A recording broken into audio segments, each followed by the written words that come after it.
नमस्कार साथियों, आज मैं इस वीडियो के माध्यम से आपको बताने जा रहा हूँ कि हम इंजेक्शन मोल्डिंग मशीन में जो भी प्लास्टिक पार्ट बनाते हैं उससे निकलने वाला रिजेक्शन पार्ट या उसका रनर किस प्रकार से दोबारा रीयूज किया जाता है और उसका रॉ मटेरियल कैसे बनता है। तो जैसा कि आप देख रहे हैं, यह एक इंजेक्शन मोल्डिंग मशीन है और यहाँ पे एक पार्ट चल रहा है जिसका रनर या स्क्रैप पार्ट के नीचे हम रख देते हैं। जैसे कि बिन में ये रनर पड़े हुए हैं। अब इस रनर को हमें पुनः कैसे रॉ मटेरियल बना के यूज करना है, मैं उसका प्रोसेस बताने जा रहा हूँ। तो पहले तो हमने रनर को एक बिन के माध्यम से एक बॉक्स में रखा, जैसे कि आप देख रहे हैं, और यह रनर और रिजेक्ट पार्ट दोनों ही इस बॉक्स में हमने रख दिया। बॉक्स में रखने के बाद इन पार्टों को हम स्क्रैप एरिया में ले जाएंगे, यानी रॉ मटेरियल जो हमारा जहाँ पे काटते हैं, कटर एरिया कहना चाहिए, वहाँ पर लेकर जाएंगे। वहाँ पे हमारी कटर मशीन लगी हुई है। तो ये जो एरिया है आप देख रहे हैं, ये कटर एरिया है। यहाँ पर रनर को काट कर पुनः रॉ मटेरियल बनाया जाता है। तो जब इस एरिया में यहाँ पर हम ले आए, अब आप देखेंगे कि यहाँ हमारा मटेरियल लग गया और सामने यह एक मशीन है, ये कटर मशीन है।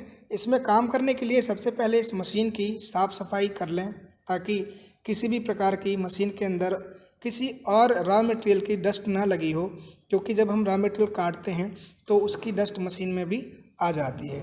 इसलिए मशीन को चारों तरफ से अच्छी तरह क्लीन करें। और जो मशीन का अंदर वाला भाग है वो हमने पहले ही क्लीन कर रखा है, वो क्लीन करना भी बहुत ज़रूरी होता है। और क्लीन करने के बाद यहाँ एक सिस्टम फॉलो हो जाता है 5S का।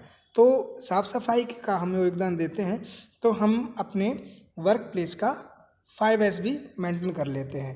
5S मेंटेन करने के बाद अब हम क्या करते हैं कि मशीन में आते हैं और इसका जो मेन स्विच होता है, जो पावर सप्लाई देता है, जैसा कि ये आप देख पा रहे हैं, इसको ऑन करते हैं और ब्लैक बटन से हमको रिस्टार्ट करते हैं। जैसे ही हम इसकी ब्लैक बटन को दबाते हैं, स्टार्ट करते हैं, तो आप जैसे देख रहे हैं कि मशीन के ये बेल्ट रोटेट करने लगते हैं, इसका पंप चालू हो जाता है। इससे यह पता चलता है कि अब हमारी मशीन चालू हो गई है। और इसके बाद जो हम वहाँ से रनर लाए थे वो थोड़ा थोड़ा यानी क्वांटिटी में मशीन में डालना शुरू करते हैं। जैसे ही वो रनर हम मशीन के अंदर डालते हैं, वो कटना शुरू हो जाते हैं और कुछ समय पश्चात ऐसा ही कुछ क्वांटिटी में हम रनर या हमारे जो पार्ट्स रिजेक्शन निकले हुए हैं उनको डालते हैं और वो कट जाते हैं।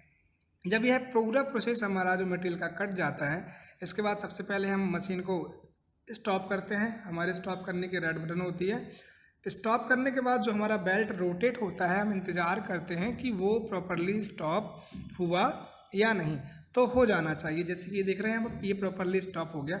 अब इसके नीचे जो कटा हुआ मटेरियल निकला, यानी एक बिन लगी होती है, जो हमने रनर काटे उसका एक दाने में कटकर मटेरियल आ जाता है। ये देखिए, ये बहुत बढ़िया मटेरियल हो गया। लेकिन अभी ये फ्रेश नहीं है, क्योंकि कटिंग के साथ इसमें डस्ट भी आती है मटेरियल की। तो डस्ट को भी हमें छानना बहुत ज़रूरी होता है।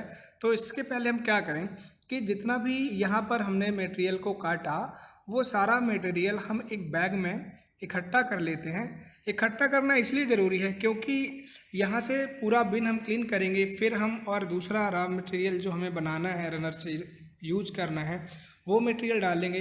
अगर इसमें थोड़ा बहुत भी मटेरियल की रह गया या अलग ग्रेड का मटेरियल यहाँ पे बचता है और वो मिक्स हो जाता है, तो आगे पार्ट बनने में प्रॉब्लम क्रिएट करता है। इसलिए इस बिन को प्रॉपरली तरीके से क्लीन करना भी बहुत ज़रूरी होता है। फिर नेक्स्ट हमारा जो प्रोसेस होता है वह है, ये छलसर मशीन है, इससे मटेरियल की डस्ट को छानी जाती है और फ्रेश मटेरियल को बाहर निकाला जाता है। ये देख पा रहे हैं आप, ये दो प्रकार के ऑनियन लगे हुए हैं इसमें। और ये यहाँ पर ओके मटेरियल आता है, यहाँ पे हमने ड्रम लगा दिया, ये ओके मटेरियल यहाँ से आएगा। और ये वाला जो भाग है, यहाँ पे हम डस्ट कलेक्ट करते हैं इस रॉ मटेरियल की। तो इस मशीन को भी चालू करने का प्रोसेस सेम ही है कि पहले हम इसकी MCB को उठाएंगे, यानी अप करेंगे। अप करने के बाद जैसे कि आपने देखा अप हुआ, फिर हम इस बटन को पुश कर देंगे ग्रीन वाली, तो उससे हमारी ये पूरी मशीन देखिए वाइब्रेट करने लगती है और स्टार्ट हो जाती है।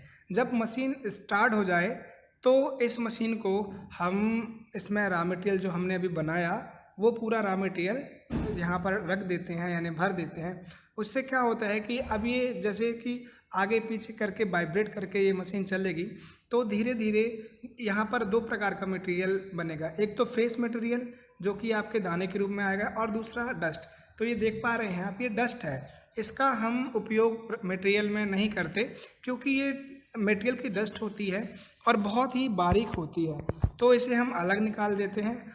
और जो हमारा फ्रेश मटेरियल है वो यहाँ से दाने के रूप में बढ़िया छोटे छोटे टुकड़े इसके दाने के रूप में देख पा रहे हैं आप, ये गिर के यहाँ पर आ जाता है। तो कुछ समय पश्चात जब ये पूरा मटेरियल छन जाता है, क्लीन हो जाता है, जैसे कि आप देख रहे हैं खाली हो गया, तो इस मटेरियल को हम यहाँ से अब जब पूरा क्लीन हो गया तो उठाएंगे, और सबसे पहले तो हम इस मशीन को स्टॉप करेंगे यानी बंद करेंगे।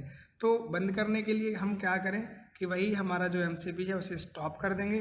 फिर इसके बाद यहाँ पर हम जो हमारा ओके मटेरियल है वहाँ आएंगे, और उस ओके मटेरियल को देख रहे हैं आप कितना प्यारा है और एकदम दाने के रूप में कट गया है। पूरा स्क्रैप जो था हमारा या रनर था वो पूरा काट कर हमने इसको अच्छे तरीके से बना दिया है।